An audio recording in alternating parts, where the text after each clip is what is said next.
सपने हैं लहरे, मंजिले हैं दूर, युवा तुम कुड़िया, हाथ तेरा मिले जरूर। यूपीएससी जेपीएससी बीपीएससी का कठिन है सफर, मेहनत से लिखेंगे इतिहास, न छोड़ेंगे कोई कसर, कोई कसर। आगे बढ़ ना रुक ना हार मान, युवा का साथ लगा दी है जान। पढ़ाई का जोश दिल में उम्मीदें जगाएंगे, आईएएस आईपीएस पीडीओ भी हम बन के दिखाएंगे। है हमारे रास्तों में साथ युवा तुम कुड़िया का हाथ।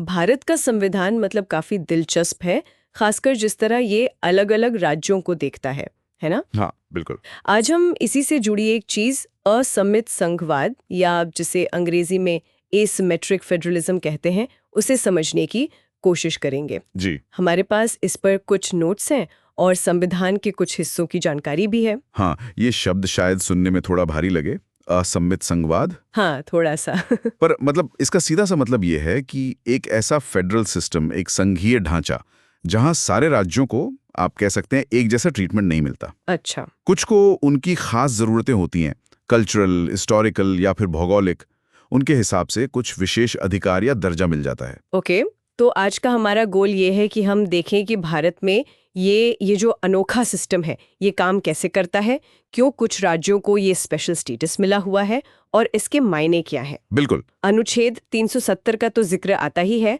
हालांकि वो अब हट गया है। हाँ, वो इतिहास है।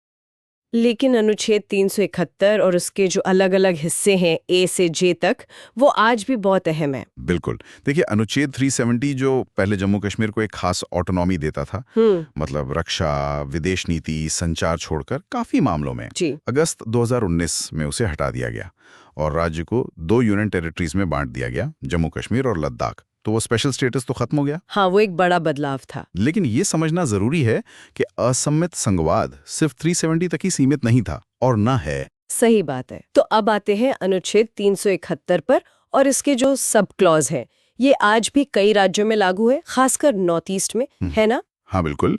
और इनका मेन मकसद है उन राज्यों की जो अपनी खास पहचान है, कल्चरल, ट्राइबल, हिस्टोरिकल, उसको बचाना।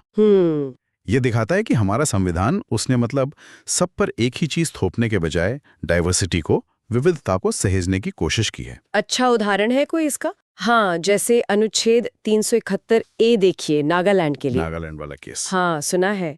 क्या खास है उसमें?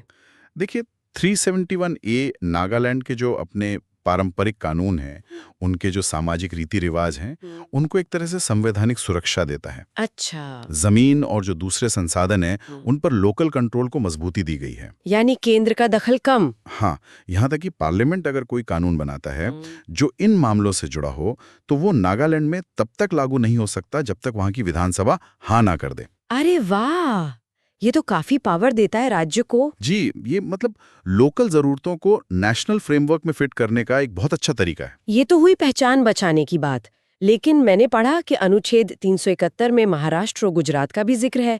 उनकी परिस्थितियां तो पूर्वोत्तर से काफी अलग है। हाँ, ये इसका एक दूसरा पहलू है। अनुच्छेद 371 जो है वो महाराष्ट्र में जैसे विदर्भ, मराठवाड़ा इलाके हैं, हाँ। और गुजरात में सौराष्ट्र और कच्छ। हाँ, इन इलाकों के लिए अलग डेवलपमेंट बोर्ड बनाने की बात करता है, और इसमें राज्यपाल की एक विशेष जिम्मेदारी होती है। अच्छा, तो यहाँ फोकस विकास पर ज्यादा है, पहचान से ज्यादा। बिल्कुल। यहाँ मकसद कल्चरल आइडेंटिटी उतना नहीं है जितना कि जो रीजनल इम्बैलेंस है, जो क्षेत्रीय असंतुलन है विकास में, उसको ठीक करना है, ताकि इन पिछड़े इलाकों पर थोड़ा स्पेशल ध्यान दिया जा सके। और इसी तरह का शायद वो कर्नाटक वाला भी है, अनुच्छेद 371 जे। वो तो काफी नया है शायद। हाँ, वो बाद में जोड़ा गया। 371 जे हैदराबाद कर्नाटक क्षेत्र, जिसे अब कल्याण कर्नाटक कहते हैं, उसके विकास के लिए है। उसमें क्या खास है? उसमें खास ये है कि वहाँ के जो लोकल लोग हैं उनके लिए एजुकेशन में और सरकारी नौकरियों में रिजर्वेशन का इंतजाम है। अच्छा, नौकरियों में भी आरक्षण। जी। तो ये दिखाता है कि असम्मित संघवाद सिर्फ पुरानी पहचानों को बचाने के लिए ही नहीं, बल्कि डेवलपमेंट के जो चैलेंजेस हैं उनसे निपटने का भी एक टूल बन गया है। तो अगर हम इसको समेटें तो इसकी खासियतें क्या हुई? कुछ राज्यों को स्पेशल स्टेटस, हाँ कल्चरल और ट्राइबल पहचान का संरक्षण, खासकर नॉर्थ ईस्ट में। जी, केंद्र राज्य रिश्तों में फ्लेक्सिबिलिटी, जैसे वो कानून लागू करने के लिए राज्य की सहमति, बिल्कुल और कुछ इलाकों के लिए स्पेशल डेवलपमेंट के इंतजाम। सही। फायदे तो दिखते हैं, जैसे डाइवर्सिटी मैनेज होती है, शायद अलगाववादी भावनाएं कम होती होंगी। हाँ, कुछ हद तक, और पिछड़े इलाकों को मदद मिलती है। लेकिन चुनौतियां भी तो होंगी। बिल्कुल हैं। सबसे बड़ी चुनौती तो यही है कि जब आप एक राज्य को कुछ खास देते हैं तो दूसरे राज्यों को लग सकता है कि भाई हमारे साथ भेदभाव हो रहा है। हाँ, ये तो होता होगा, खासकर पैसे के मामले में। एग्जैक्टली, जब रिसोर्स डिस्ट्रीब्यूशन की बात आती है, फंड्स बंटवारे की बात आती है, तब ये सवाल उठता है। और फिर केंद्र और राज्यों के बीच इन स्पेशल प्रावधानों को लागू करने को लेकर भी कभी कभी टेंशन हो जाती है। और ये व्यवस्था तो काफी पुरानी है, शायद मतलब आजादी के बाद ही शुरू हो गई थी। इसकी जड़ें तो और भी पुरानी हैं। 1935 के गवर्नमेंट ऑफ इंडिया एक्ट तक जाती हैं। फिर 1950 में संविधान लागू हुआ तो 370 आया। फिर 60 और 70 के दशक में जब नॉर्थ ईस्ट के राज्य बन रहे थे तब 371 के तहत ये सारे प्रावधान जोड़े गए। और फिर 371 जे आया, कर्नाटक के लिए विकास पर फोकस करते हुए। जी, और 2019 में 370 का हटना, वो तो खैर एक बहुत बड़ा मोड़ था इस पूरी कहानी में। हाँ, उसके बाद तो काफी बहस हुई, लेकिन 370 हटने के बाद भी 371 वाले प्रावधान तो वैसे ही चल रहे हैं। हाँ, वो बिल्कुल लागू हैं। और बल्कि आजकल एक नई बहस चल रही है, वो है फाइनेंशियल डिस्ट्रीब्यूशन को लेकर। अच्छा, क्या बहस है? कुछ दक्षिणी राज्य हैं जो ज्यादा विकसित हैं, वो ये शिकायत कर रहे हैं कि वो टैक्स तो ज्यादा देते हैं केंद्र को, पर जब पैसा वापस राज्यों में बढ़ता है तो उन्हें उनके योगदान के हिसाब से उतना हिस्सा नहीं मिलता। और उनका कहना है कि पैसा ज्यादातर उन राज्यों को जा रहा है जिन्हें विशेष दर्जा मिला है या जो पिछड़े हैं। हाँ, ये उनकी एक शिकायत है। तो ये एक नया टेंशन पॉइंट बन रहा है फेडरल स्ट्रक्चर में। यहीं पर शायद वो कोऑपरेटिव फेडरलिज्म और कॉम्पिटिटिव फेडरलिज्म की बात आती होगी, मतलब मिलकर काम करना और साथ में विकास की दौड़ लगाना। बिल्कुल सही। नीति आयोग है, जीएसटी काउंसिल है, ये सब मंच इसी कोशिश में है कि कैसे एक संतुलन बनाया जाए। संतुलन किसके बीच? संतुलन राज्यों की जो अपनी खास जरूरतें हैं उनके बीच और देश के ओवरऑल विकास के बीच। साथ ही राज्यों के बीच एक हेल्दी कंपटीशन भी बना रहे। ये एक मतलब लगातार चलने वाला काम है, बैलेंस बनाने का।